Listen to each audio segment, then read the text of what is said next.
Humans love to win. It's a beautiful trait, the drive to improve, to overcome.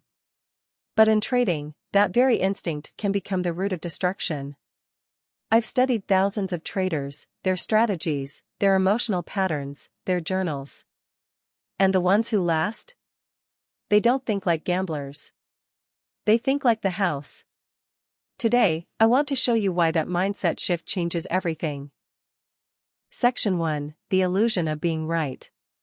Most traders enter the market believing they're here to win trades, to be right more than they're wrong. It seems logical. More winners equals success, right? But this belief is dangerous.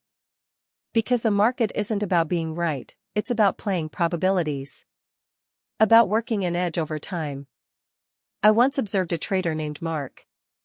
He had a system with a 55% win rate. Good risk-reward. But he couldn't handle losing.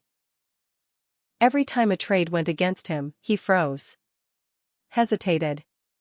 Refused to close it. Losses that should have been small ballooned.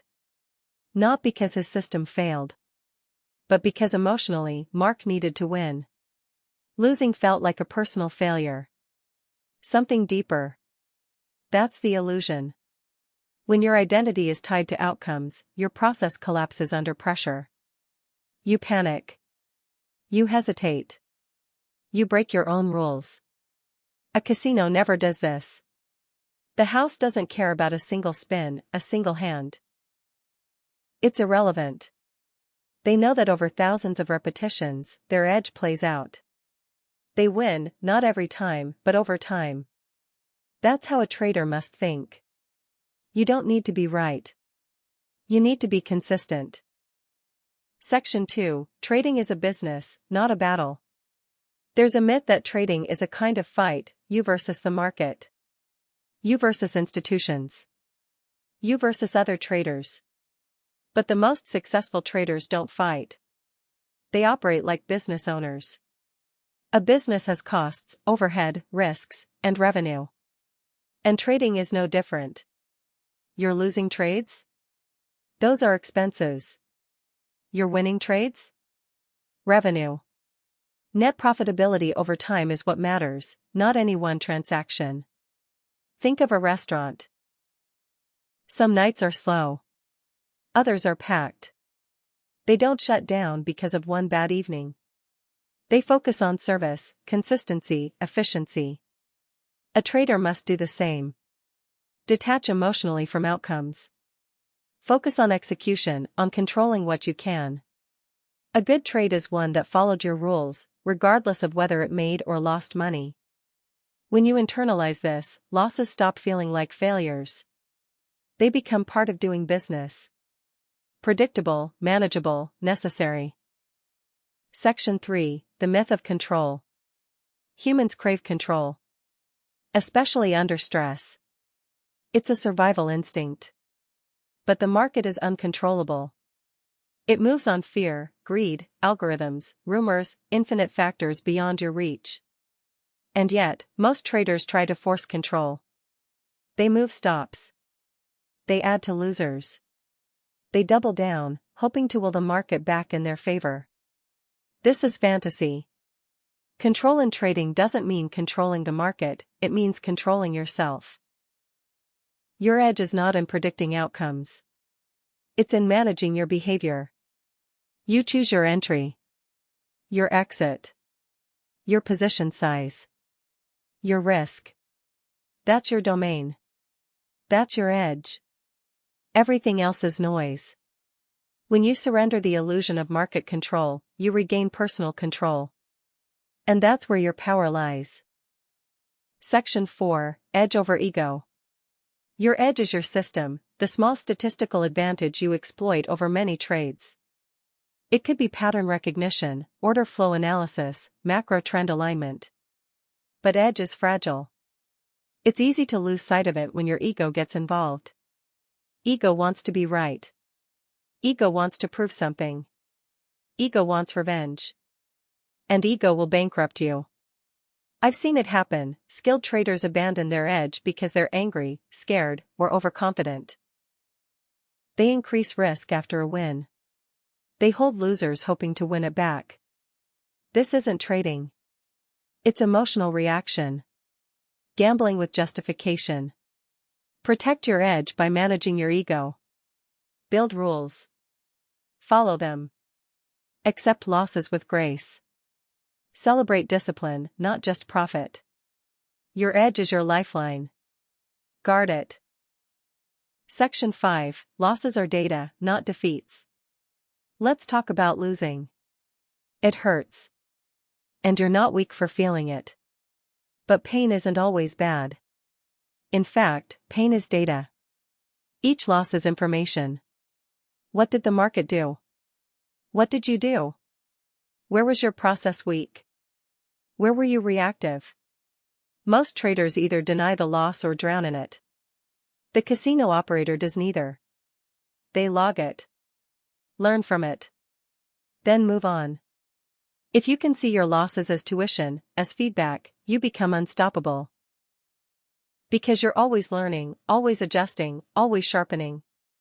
But only if you're honest. And that requires emotional maturity. Humility. The willingness to see yourself clearly. That's the real skill. Section 6. Consistency over intensity. Some traders look for adrenaline. The rush. The big day. The dream trade. But success doesn't come from intensity. It comes from consistency. It's not about how hard you hit the market. It's about how steadily you can show up, follow your plan, manage risk, and repeat. The casino doesn't win with big bets. It wins by taking millions of small ones, with a slight edge. Day after day. Year after year. Ask yourself, are you trading for excitement? Or are you trading for freedom? Because freedom comes from boring, disciplined, repeatable behavior. Master that, and you win. Section 7. Risk management is self-respect. Risk management isn't about fear. It's about respect, for the market, for your account, and for yourself. You risk small not because you're scared, but because you're smart. You size your trades to survive the worst-case scenario. Because it will happen. And when it does, you want to still be in the game. Professional traders don't avoid risk, they control it. They plan for it. They respect it. If you treat your capital with care, it will work for you. If you treat it recklessly, it will abandon you.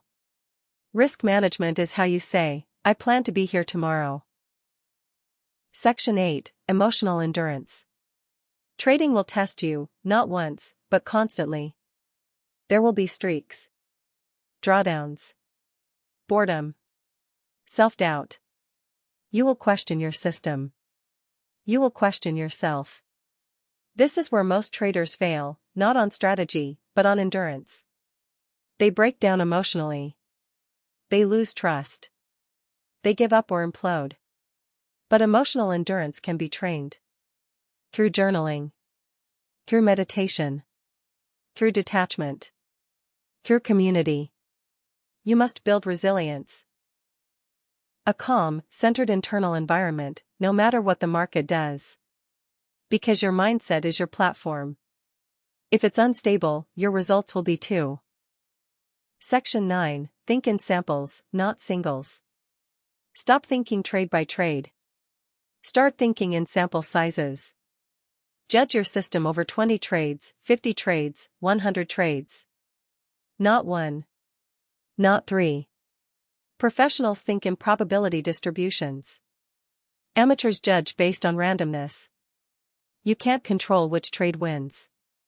But you can control how well you execute your edge over time. This shift changes everything.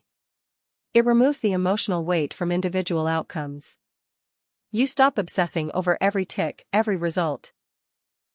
You zoom out. You become data-driven. Calm.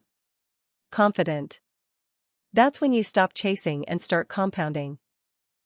Section 10. Your job is execution, not outcome. This is the heart of it. Your job is not to make money. Your job is to execute your system with discipline and consistency. Money is the byproduct. A symptom of process. Detach your identity from your P&L. Instead, track your behavior. Did you follow your rules? Did you manage risk? Did you stick to your plan?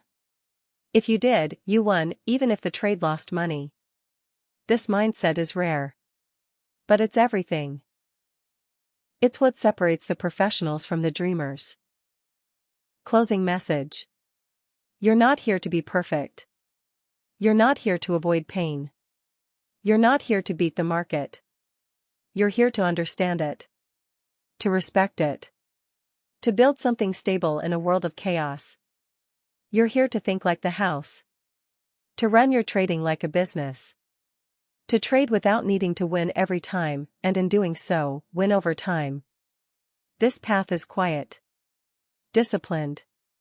Not flashy. But it leads to freedom. Not just financial but emotional. And that is worth more than any trade. Subscribe and share for more videos.